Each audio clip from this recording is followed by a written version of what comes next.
They all said the same thing that morning. "You're too old for this." And maybe they were right.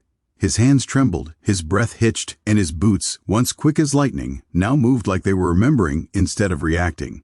But every soul in that dusty little town would never forget the moment the old cowboy closed his eyes, whispered, "Just one more time, Lord," and did something nobody believed was possible.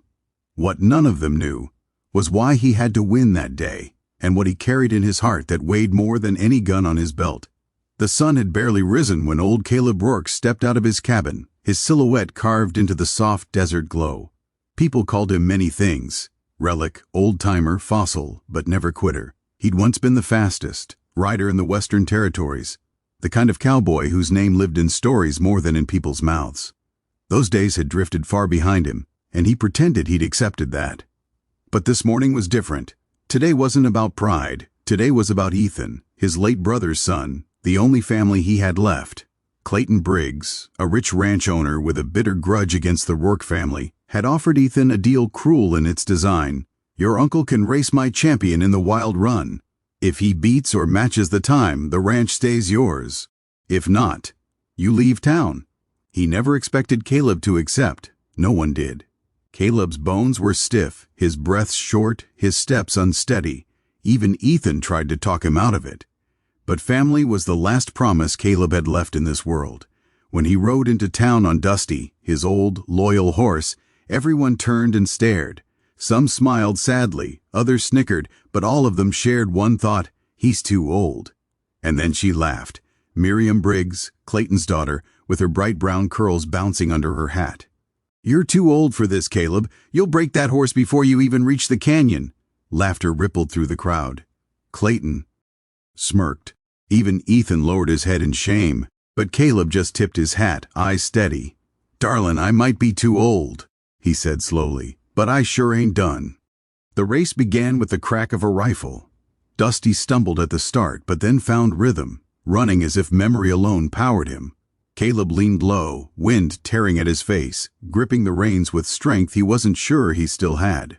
But halfway through the canyon, pain slammed through his chest. His vision blurred, breath scattered, and Dusty slowed, sensing his rider's weakness. Caleb whispered, barely holding on, "Come on, old friend, not for me, for the boy." Somewhere deep in that weary horse's spirit something sparked. Dusty pushed forward, slow, rough, but powerful, and Caleb found just enough strength to keep going. Not the strength of a young cowboy, but the strength of a man who had lived, lost, and still refused to let go. They raced through dust clouds and jagged rocks, pushing past every doubt shouted at them that morning. When Caleb crossed into town square, lanterns flickered in the falling dusk. He hadn't won first place, but he had matched the champion's time by seconds. Clayton's rule had been clear, beat or match, and Caleb had matched it. Barely holding onto the saddle, chest burning and eyes wet, Caleb looked down at Clayton, who stared in stunned silence. "A deal's a deal," Caleb said hoarsely. Cheers erupted. Ethan ran forward, throwing his arms around him. For one breath of a moment, it felt like the world had shifted in their favor. But what Caleb didn't know was that Clayton wasn't going to let that victory stand quietly. And what nobody knew was that Caleb's real battle, the one inside his ribs, was far from over. That night, while music filled the streets and people celebrated the unlikely victory, Caleb slipped away to the riverbank. His breaths were shallow, painful. He pulled out a photograph of Ethan's father, his younger brother, and ran a thumb over the faded smile. "I promised I'd raise him," Caleb whispered. "I promised I'd give him a life.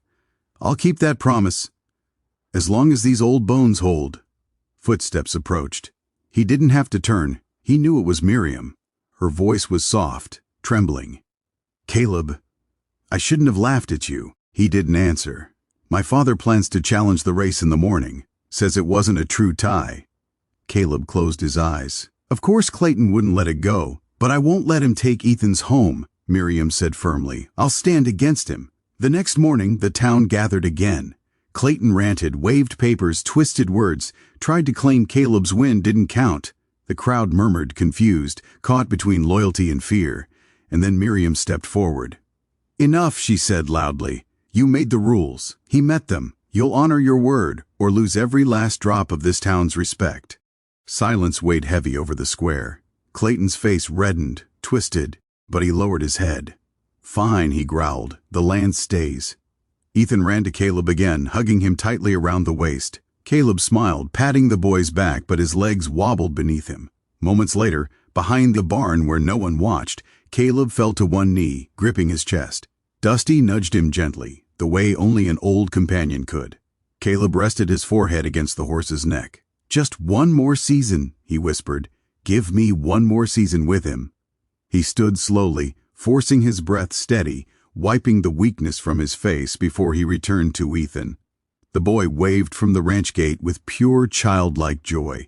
Caleb walked toward him with a smile that hid the storm inside him. He had proven everyone wrong, not because he was still strong, but because love had made him stronger than he'd ever been in his youth.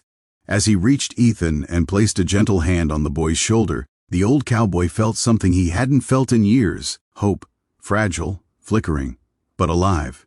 And he understood then that a man isn't measured by how many years he's lived, or how fast he can ride, but by the battles he refuses to walk away from.